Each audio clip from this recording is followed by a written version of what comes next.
So this happened today. The royals who are named in this book are King Charles and Catherine, Princess of Wales.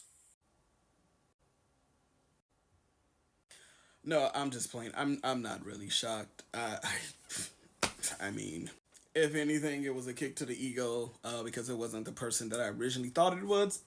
But again, I could be wrong. I could be right because these are just allegations and none of this is proven to be true yet. So right now it's just allegedly. So if you don't know and you've been stuck under a rock, the book or Omid Scobie's book Endgame, the Dutch version of that book, was released a few days ago, and somehow it named the two senior royal races.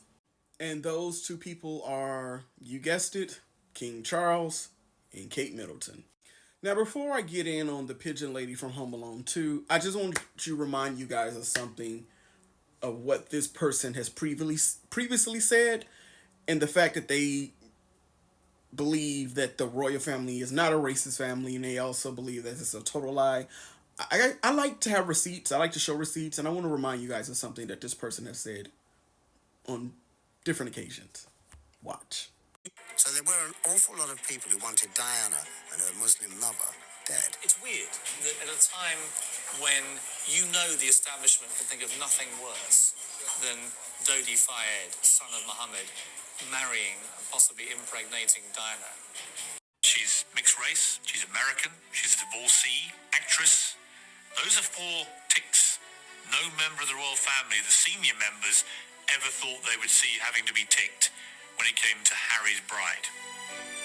Meghan's marrying into a family which has, to put it mildly, a dodgy track record on race. It's not Meghan Markle's problem, it's their problem.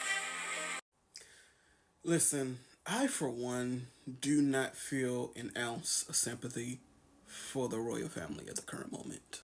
Had the royal family as a collective came out at least one time, they could have just faked it, but if they just came out one time to support racial abuse that the first black biracial princess in your family was receiving, had they just come out one time and said something, we would have never gotten an Oprah interview. We would have never gotten a documentary. We would never get Spare. Or if we did get any of those things, it wouldn't have been in the form or the shape that we see it now. So if these allegations or this leak of who said it or not is true, you got what's coming to you, and you had ample time to fix it, and you didn't. But now to Piers Morgan. I just want to wobble that little gobble right here. Wobble, wobble, wobble. You, my sir, have to be one of the most non-genuine fellas I've ever run across in my entire life. Because you think because your directness and your bluntness and your overbearing, over talking everyone, somehow you speaking that way means that you're automatically just telling it like it is and that you are just filled with truth. And you're not. You have lied on numerous occasions. Let's not bring up the fact that you photoshopped a whole photo from the Afghan war. Like, come on now, that's a whole nother story.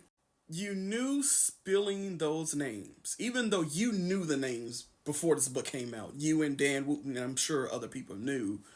You spilled those names because you knew that by saying these names now, you have put the royal family and the Sussexes in a very, very dire situation. And now the more obvious outcome is that one or the other or both will respond in some form of fashion, and then this story can continue on for the next 6 months because the UK media is already dying out. So, you guys need something to spark up this royal frenzy. And so you just did that. Congratulations.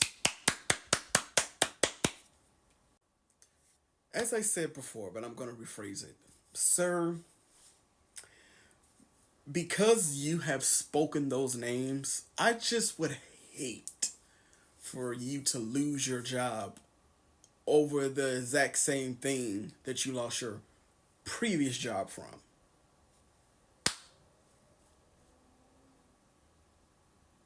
Well, one can wish.